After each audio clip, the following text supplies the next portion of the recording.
Hi guys. Today's topic is about national differences, in specific differences in political, economic and legal system as well as economic development. There are four learning objectives in this topic and I hope that by the end of this topic you should be able to first understand how the political system of countries differ. Second, understand how the economic system of countries differ. Third, understand how the legal system of countries differ. And last, explain what determines the level of economic development of a nation.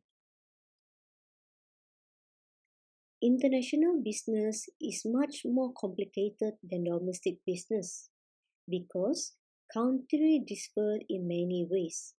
Countries have different political, economic, and legal systems.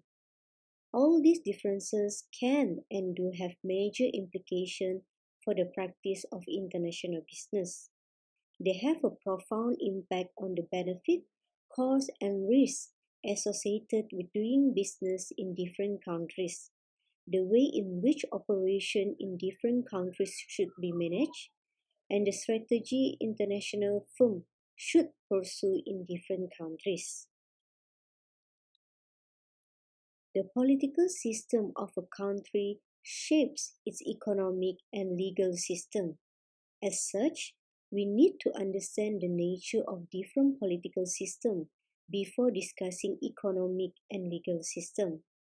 By political system, we mean the system of government in a nation. Political system can be assessed according to two dimensions. The first is the degree to which they emphasize collectivism as opposed to individualism. The second is the degree to which they are democratic or totalitarian. These dimensions are interrelated. Systems that emphasize collectivism tend to lean toward totalitarianism, whereas those that place a high value on individualism, they tend to be democratic. However, a large gray area exists in the middle because it is possible to have democratic societies that emphasize a mix of collectivism and individualism. Similarly, it is possible to have totalitarian society that are not collectivist. Collectivism refers to a political system that stresses the primacy of collective goals over individual goals. When collectivism is emphasized, the needs of society as a whole are generally viewed as being more important than individual freedoms. In such circumstances, an individual rights to do something may be restricted on the ground that it runs counter to the good of society or to the common good. The opposite of collectivism, individualism, refers to a philosophy that an individual should have freedom in his or her economic and political pursuit. In contrast to collectivism, individualism stresses that the interests of the individual should take precedence over the interests of the state. Democracy and totalitarianism are at different ends of a political dimension. Democracy refers to a political system in which government is by the people, exercised either directly or through elected representative. Totalitarianism is a form of government in which one person or political party exercises absolute control over all spheres of human life and prohibits opposing political parties. Democracy and individualism go hand in hand, as do the communist version of collectivism and totalitarianism. As I mentioned earlier, however, gray area exists. It is possible to have a democratic state in which collective values predominate, and it is also possible to have totalitarian state that is hostile to collectivism and with some degree of individualism, particularly in the economic sphere, is encouraged. For example, China and Vietnam have seen a move toward greater individual freedom in the economic sphere, but those countries are still ruled by parties that have a monopoly on political power and constrain political freedom. The pure form of democracy, as originally practiced by several city-states in ancient Greece, is based on the belief that citizens should be directly involved in decision-making. In complex advanced societies with population in the tens of hundreds of millions, this is impractical. Most modern democratic states practice representative democracy. The United States, for example, is a constitutional republic that operates as a representative democracy. In a representative democracy, citizens periodically elect individuals to represent them. These elected representatives then form a government whose function is to make decisions on behalf of the electorate. In a representative democracy, elected representatives who fail to perform this job adequately will be voted out of office at the next election. In a totalitarian country, all the constitutional guarantee on which representative democracy are built, such as individual right to freedom of expression and organization, a free media, and regular election, are denied to the citizen. In most totalitarian states, political repression is widespread. Free and fair elections are lacking. Media are heavily censored. Basic civil liberties are denied, and those who question the rights of the rulers to rule find themselves imprisoned or worse. Four major forms of totalitarianism exist in the world today. Until recently, the most widespread was communist totalitarianism. Communism, however, is in decline worldwide, and most of the Communist Party dictatorship have collapsed since 1989. Exceptions to this trend so far are China, Vietnam, Laos, North Korea, and Cuba.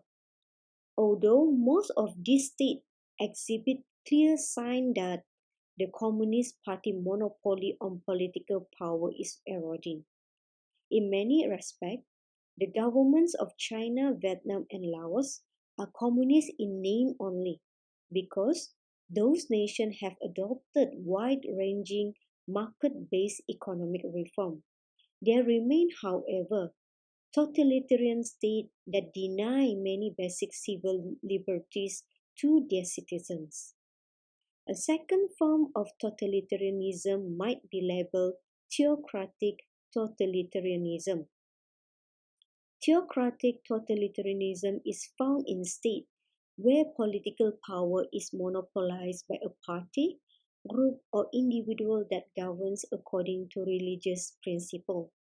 The most common form of theocratic totalitarianism is based on Islam and is amplified by states such as Iran and Saudi Arabia. These states limit freedom of political and religious expressions with law based on Islamic principle. A third form of totalitarianism might be referred to as tribal totalitarianism. Tribal totalitarianism has arisen from time to time in African countries such as Zimbabwe, Tanzania, Uganda, and Kenya.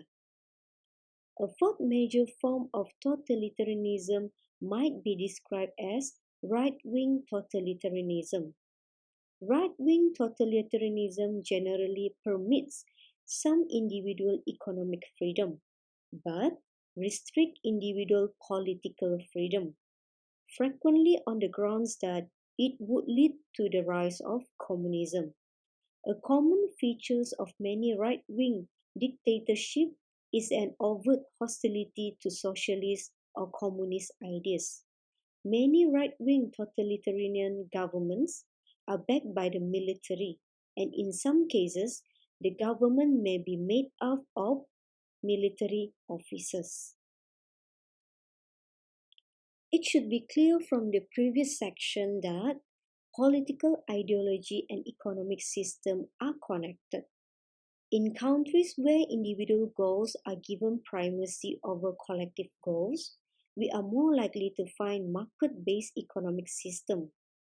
In contrast, in countries where collective goals are given preeminence, the state may have taken control over many enterprises. Markets in such countries are likely to be restricted rather than free. We can identify three broad types of economic system: a market economy, a common economy, and a mixed economy. But in this slide, we have one additional type of economic system, a traditional economy, which is also the oldest form of economic system. In a pure common economy, the government plans the goods and services that a country produces, the quantity in which they are produced, the prices at which they are sold. Consistent with the collectivist ideology, the objective for a common economy is for government to allocate resources for the good of society. In addition, in a pure common economy, all businesses are state-owned, the rationale being that the government can then direct them to make investments that are in the best interest of the nation as a whole rather than in the interest of private individuals. Historically, common economies were found in communist countries such as Cuba, where collectivist goals were given priority over individual goals. In a pure market economy, all productive activities are privately owned, as opposed to state. The goods and services that a country produces are not planned by anyone. Production is determined by the interaction of supply and demand, and signaled to producer through the price system. If demand for a product exceeds supply, prices will rise, signaling producer to produce more. If supply exceeds demand, prices will fall, signaling producer to produce less. In this system, consumers are sovereign. These purchasing patterns of consumer as signal to producer through the mechanism of the price system determine what is produced and in what quantity. Now, how about a mixed economy? Mixed economies can be found between market and common economies. In a mixed economy, certain sectors of the economy are left to private ownership and free market mechanism, while other sectors have significant state ownership and government planning. Mixed economies were once common throughout much of the developed world, although they are becoming less. In mixed economy, government also tend to take into state ownership troubled firms, whose continued operation is thought to be vital to national interests. For example, in 2018, the United States government took an 80% stake in AIG in order to stop that financial institution from collapsing. The theory being that if AIG did collapse, it would have serious consequences for the entire financial system of the country. Now we're going to talk about the types of legal system. The legal system of a country refers to the rules or laws that regulate behavior along the processes by which the law are enforced and through which redress for grievances is obtained. The legal system of a country is of immense importance to the international business. A country law regulates business practice, define the manner in which business transactions are to be executed, and set down the rights and obligations of those involved in business transactions. The legal environments of countries differ in significant ways. As we shall see, differences in legal system can affect the attractiveness of a country as an investment site or market. Like the economic system of a country, the legal system is influenced by the prevailing political system, although it is also strongly influenced by historical tradition. The government of a country defines the legal framework within which firms do businesses, and often the laws that regulate business reflect the ruler's dominant political ideology. For example, collectivist inclined totalitarian states tend to enact laws that severely restrict private enterprise, whereas the law enacted by government in democratic states where individualism is the dominant political philosophy, they tend to be pro-private enterprise and pro-consumer. Here, we focus on several issues that illustrate how legal system can vary and how such variation can affect international business. There are three main types of legal system or legal traditions in use around the world: common law, civil law, and religious law, or commonly known as theocratic law. Common law refers to the system which evolved in England over hundreds of years. It is now found in most Great Britain's former colonies, including the United States. Common law is based on tradition, precedent, and custom. Tradition refers to a country's legal history, precedent to cases that have come before the courts in the past, and custom to the ways in which laws are applied in specific situations.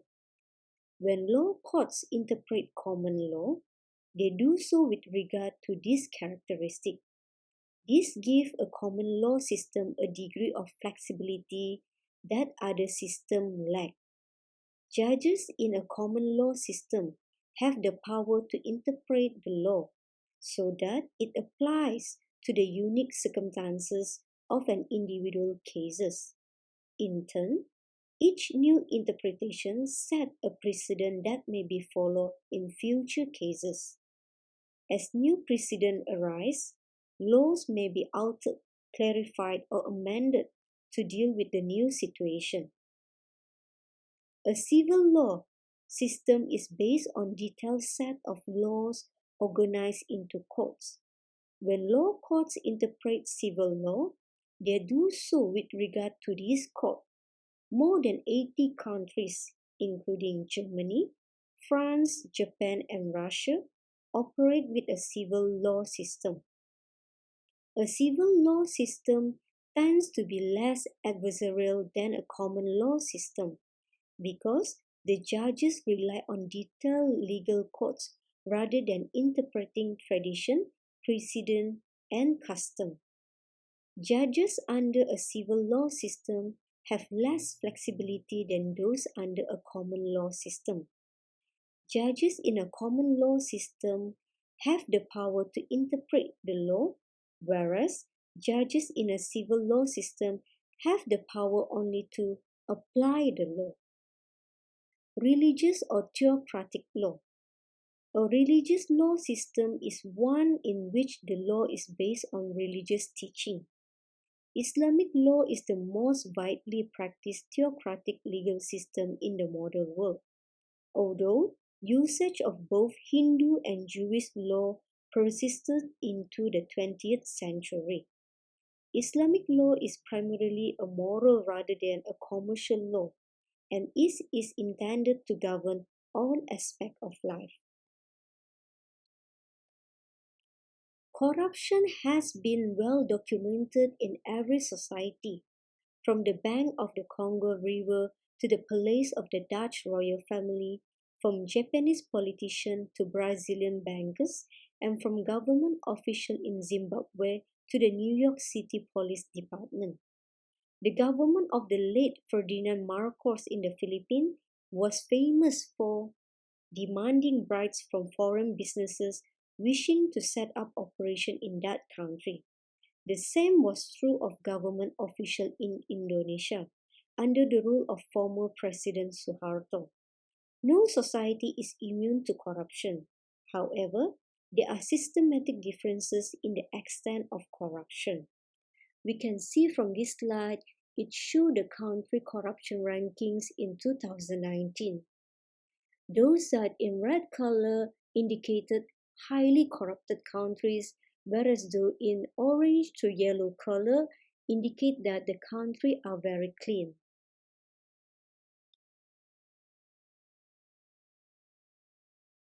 In some countries, the rule of law minimizes corruption. Corruption is seen and treated as illegal, and when discovered, violators are punished by full force of the law. In other countries, the rule of law is weak and corruption by bureaucrats and politicians is rife. Corruption is so endemic. Corruption is so endemic in some countries that politicians and bureaucrats regard it as a perk of office and openly flout laws against corruption. This seems to be the case in Brazil. The situation there may be evolving in a more positive direction. So we can see that in this slide, which countries are least and most corrupt. So we can see that yellow color indicated low corruption, whereas red color indicated medium and high corruption. So we can see that United States basically rank among those with low corruption, whereas China and India are ranked as two countries with high corruption.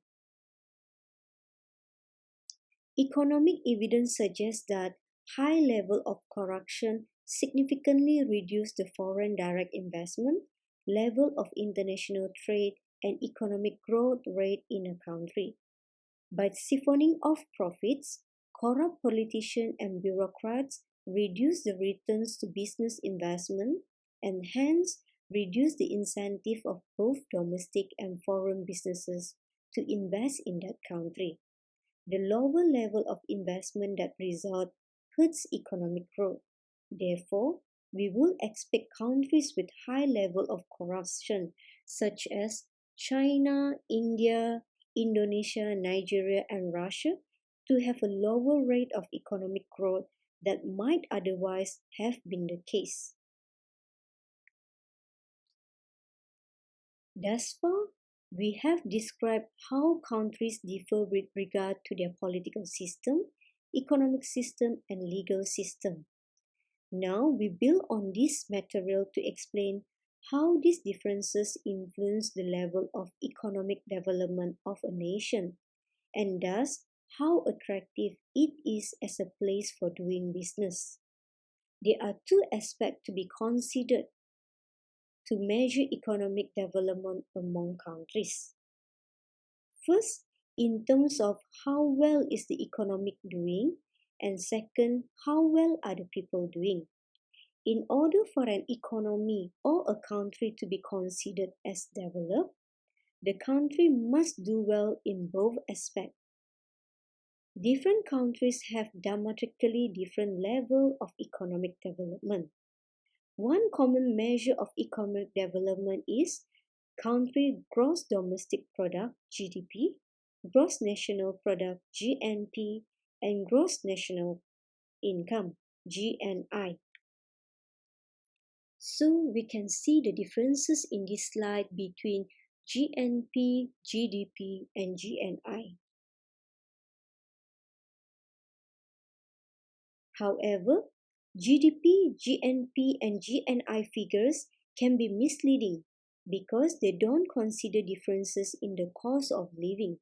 They mainly measure the value of goods and services made by a country resident and businesses, and also they measure production inside of a country as well as they measure income earned by the resident whether in the country or out from outside the country. In order to account for differences in the cost of living, one can adjust GNI, gross national income per capita, by purchasing power, referred to as purchasing power parity, PPP. It allows a more direct comparison of living standard in different countries. For example, one bottle of cola costs 2 USD in the United States, but with the same amount of cost, 2 USD, we can get 3 bottles cola in Mexico, whereas we can even get 1 bottle of cola in the European. But with the same amount of cost, 2 USD, we cannot even get 1 bottle of cola in the European Union. Thus, it shows that the living standard in Mexico is low, whereas the living standard in the European is high. To account for differences in the cost of living, we can adjust GNI per capita by purchasing power, referred to as a purchasing power parity PPP adjustment. It allows a more direct comparison of living standard in different countries. For example, 1 bottle of cola costs 2 USD in the United States, but with the same amount of cost, 2 USD, we can get 3 bottle colas in the Mexico, whereas we can't even get 1 bottle of cola in the European Union. Therefore, it shows that the living standard in Mexico is low, whereas the living standard in the European Union is high. So, this slide shows the distribution of GNI per capita and GNI PPP per capita in 2016. So, we can see that throughout the world, there are different distributions of GNI per capita and GNI PPP per capita. Next, we have Human Development Index that is used to measure the quality of human life in different nations. The Human Development Index is based on 3 measures: life expectancy at birth, the function of healthcare; second, educational attainment, measured by the combination of the adult literacy rate and enrollment in primary, secondary, and tertiary education; and last, whether average income based on PPP estimate are sufficient to meet the basic need of life in a country, such as adequate food, shelter, and health care. The Human Development Index (HDI) is scaled from 0 to 1. Countries scoring less than 0.5 are classified as having low human development. Therefore, the quality of life is poor. Those scoring from 0.5 to 0.8 are classified as having medium human development, and those that score above 0.8 are classified as having high human development. So we can see from on the left side image, okay, it shows the Human Development Index throughout the world. Those that in red color showing very high human development, those that in blue color showing low human development. So the image on the right show the top 10 countries by Human Development Index in the world. So we can see that Norway, Switzerland, and Australia basically rank the top 3 as the countries having high Human Development Index. And here I'm going to give you a very simple example to show that country only can be categorized as developed, or the economy only can be categorized as developed when they achieve both in terms of the economic aspect as well as the human development aspect. So the example here is to compare between the United States and China. We can see that in terms of GDP, USA ranked number 1, whereas China ranked number 2. And in terms of purchasing power parity, PPP, USA ranked number 2, China ranked number 1. So we can say that both USA and China perform very similar in terms of economy.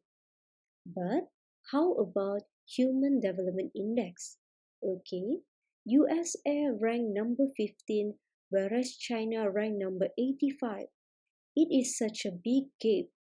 So we can say that although China ranked very good in the economic aspect, GDP and PPP, China is yet to achieve a developed country or developed economy status because the Human Development Index was low. Again, in order for the country and their economy to be considered as developed, they must do well in both aspects, the economic aspect and also the human development aspect. So that's all for now.